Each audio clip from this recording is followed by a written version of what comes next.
I've been thinking about this list for a few months now as a handbag enthusiast for my entire life just about, and a true collector for 5 or 6 years now. There are obviously some bags that I wish I would not have purchased, bags I wish I would have held off on purchasing, and bags that I wish I would have bought first and taken advantage before all these price increases. There are some things that you learn along the way, obviously, as with anything. So here are the 5 bags that I would prioritize if I had to restart my handbag collection. If you are new here, I'm Daniella and I am a handbag enthusiast. I love buying bags and I like talking about them. If you're into that, go ahead and click the like and subscribe button so you can continue seeing my content. Let's get into it. First up, I wanted something truly classic and timeless that I could wear kind of all the time, but also take into night very well. Obviously, I'm not going to wear this bag all the time, but you could. This is the Chanel Diana in black. I love the vintage aspect of it. I love that it is made with 24 karat gold, peak Chanel. It is made very well. You can get a phenomenal price, pre-loved. I think now a lot of people focus on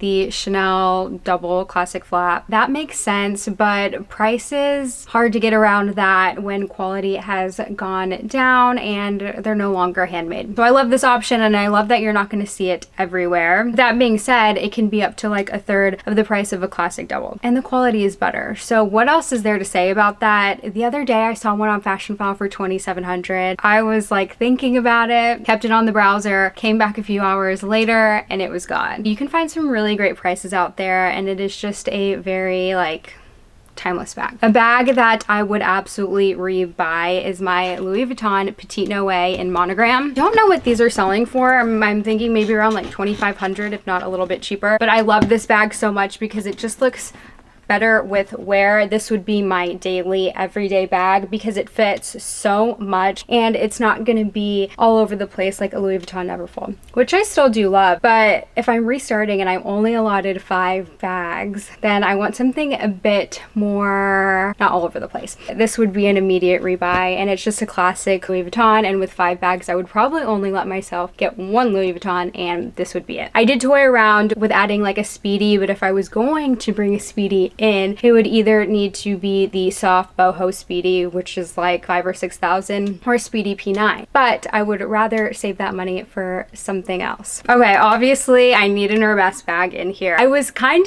of thinking a Birkin 25, but then I was just thinking about the strap options that you get with a Kelly. So I had to throw on an Hermes Kelly 25. Here's the caveat.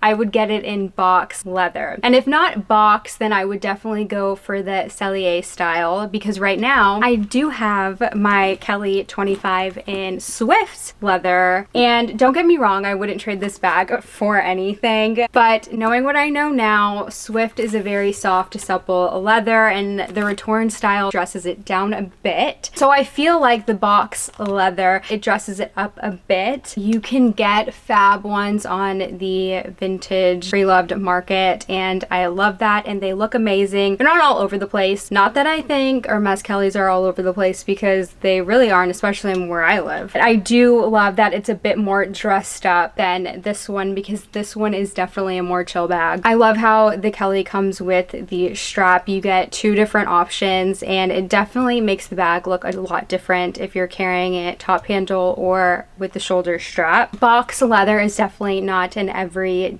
leather, but that's what you have like the Louis Vuitton for. I feel like it's a dressier bag. It's not going to be like your Chanel Diana. You need your bags to do different things, especially if you only have 5 bags. I feel like each bag that I've given is in its own category already. So I feel very confident with that choice.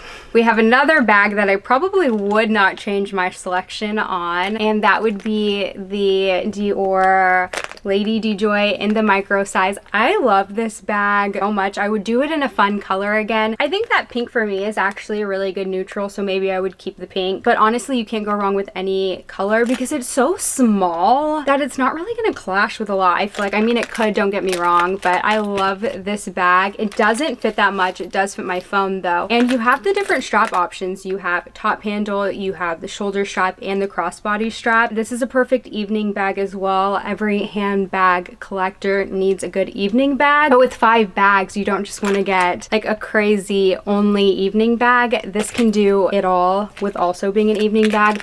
So I love this option, very versatile, and the size is just everything. I will never stop loving micro bags. I went back and forth a lot on this bag just because I feel like I am beating a dead horse.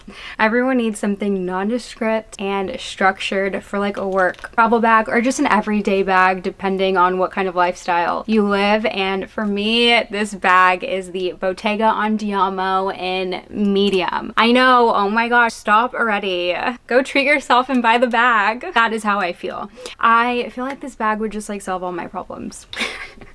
No, but really, this was like a no-brainer for me. I don't know why I haven't added it in. I will by the end of this year. Y'all better hold me accountable. I do have the Bottega Andiamo in the East West, which I absolutely love, and I don't see myself getting rid of it for like a very long time, if ever. But I think with only 5 bags, I would need something a bit bigger and structured. More structured at least than the Louis Vuitton Petite Noe. You need something nondescript because you don't just want to go somewhere with like a loud LV bag. And honestly, the hold that Bottega has on me is like kind of crazy, and I don't understand it myself. I come from a background of logomania, obsessed with Louis Vuitton. My 2 loves are Louis Vuitton and Bottega. I don't know why. I am trying to stay away from Louis Vuitton just because I feel like I have so much of it that it just gets to a point of like, okay, maybe add something else in, but I still do love it. Bottega quality is just unmatched, and if I were to only have 5 bags, those would be it. Let me know your thoughts. Let me know your 5 bags, because obviously we all live such different lives that my 5 bags could be different from yours, or maybe they're the same. Let me know. I hope you enjoy, and stay tuned for the Bottega unboxing because it should be coming at some point